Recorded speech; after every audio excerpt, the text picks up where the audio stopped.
ಯೋಹಾನ ಬರೆದ ಸುವಾರ್ತೆ 1ನೇ ಅಧ್ಯಾಯ 1ನೇ ವಚನ ಹೀಗೆ ಹೇಳುತ್ತದೆ, ಆದಿಯಲ್ಲಿ ವಾಕ್ಯವಿತ್ತು ಮತ್ತು ವಾಕ್ಯವು ದೇವರೊಂದಿಗಿತ್ತು, ಆ ವಾಕ್ಯವು ದೇವರಾಗಿತ್ತು. ಇಲ್ಲಿ ವಾಕ್ಯ ಎಂಬ ಪದವು ಆಳವಾದ ತತ್ವಶಾಸ್ತ್ರ ಮತ್ತು ದೈವಶಾಸ್ತ್ರದ ಮಹತ್ವವನ್ನು ಹೊಂದಿರುವ ಗ್ರೀಕ್ ಪದವಾದ ಲೋಗೋಸ್ ಅನ್ನು ಸೂಚಿಸುತ್ತದೆ.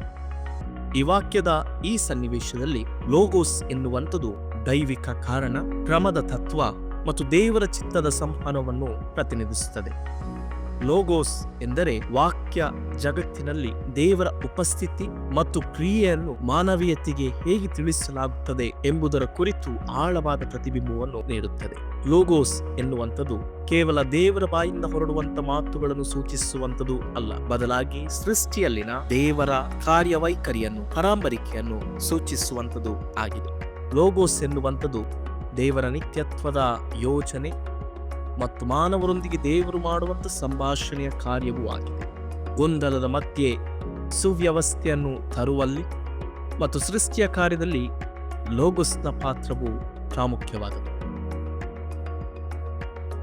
ಲೋಗೋಸ್ ದೇವರೊಂದಿಗೆ ಮತ್ತು ದೇವರಾಗಿದ್ದು ತ್ರೈಕತ್ವದಲ್ಲಿ ಸಮಾನವಾದ ಐಕ್ಯತೆಯನ್ನು ಹೊಂದಿದಂಥದ್ದು ಆಗಿದೆ. ಲೋಗೋಸ್ ಎಂದರೆ ದೇವರ ವಾಕ್ಯಕ್ಕೆ ಚಿಹ್ನೆಯ ಸ್ವರೂಪದಲ್ಲಿ ಅಥವಾ ಶಬ್ದದ ರೀತಿಯಲ್ಲಿ ಬಲ ಉಂಟು ಎಂಬುದಾಗಿ ಅಲ್ಲ, ಬದಲಾಗಿ ಈ ಲೋಕದಲ್ಲಿ ದೇವರ ಜೀವವನ್ನು ಒಳಗೊಂಡ ಇರುವಿಕೆಯನ್ನು ತೋರಿಸುವಂತದಾಗಿದೆ. ಈ ಶ್ರಮ ದಿನಗಳಲ್ಲಿ ದೇವರ ಆಧ್ಯಾತ್ಮಿಕ ಸಂವಾದದೊಂದಿಗೆ ನಮ್ಮನ್ನು ನಾವು ಹೇಗೆ ಒಳಪಡಿಸಿಕೊಳ್ಳಬಹುದು ಇಂದು ದೇವರು ನಮ್ಮ ಜೀವನದಲ್ಲಿ ಮತ್ತು ನಮ್ಮ ಸುತ್ತಮುತ್ತಲಿನ ಪರಿಸ್ಥಿತಿಗಳಲ್ಲಿ ಕ್ರಮವನ್ನು ತರುತ್ತಿದ್ದಾನೆ. ನಮ್ಮ ಆಧ್ಯಾತ್ಮಿಕ ಕಣ್ಣುಗಳನ್ನು ತೆರೆದು ಈ ವಿಚಾರಗಳನ್ನು ಶ್ರಮ ದಿನಗಳಲ್ಲಿ ಅರ್ಥ ಮಾಡಿಕೊಳ್ಳುವ ಈ ಕ್ರಮಬದ್ಧತೆ ಮತ್ತು ವ್ಯವಸ್ಥಿತತೆ ಸಹಮಾನವರೊಂದಿಗೆ ಹಾಗೂ ದೇವರು ಒಂದಿಗೆ ಉತ್ತಮವಾದ ಸಂಬಂಧವನ್ನು ರೂಪಿಸುವಲ್ಲಿ ನಮಗೆ ಕರೆ ಕೊಡುವಂಥದ್ದಾಗಿದೆ. ದೇವರು ನಮ್ಮ ಕಿವಿಗಳನ್ನು, ಹೃದಯಗಳನ್ನು ತೆರೆದು ನಮ್ಮ ಜೀವನದ ಮೇಲೆ ತನ್ನ ಹತೋಟಿಯನ್ನು ಇರಿಸಲಿ. ಈ ಶ್ರಮ ದಿನಗಳು ನಮ್ಮ ಜೀವಿತದ ಮೇಲೆ ಹಾಗೂ ಸಮಸ್ತ ಸೃಷ್ಟಿಯ ಮೇಲೆ ದೇವರ ಪ್ರೀತಿ ಮತ್ತು ಆರೈಕೆ ಎಷ್ಟು ಅಗಮ್ಯವಾಗಿದೆ ಎಂಬುದನ್ನು ಅರ್ಥೈಸಲು ನಡೆಸಲಿ. ಪ್ರಾರ್ಥನೆ ಮಾಡು.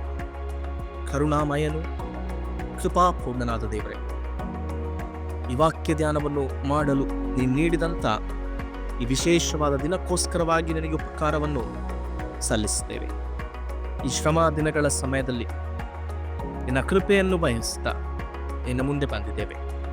ವಿಶೇಷವಾಗಿ ನಿನ್ನ ವಾಕ್ಯ ಲೋಗೋಸ್ ನಮ್ಮ ಜೀವನದ ವಿವಿಧ ಸ್ಥಿತಿಗತಿಗಳಲ್ಲಿ ನಮ್ಮನ್ನು ಬಲಪಡಿಸಲಿ ಮತ್ತು ಮುನ್ನಡೆಸಲಿ.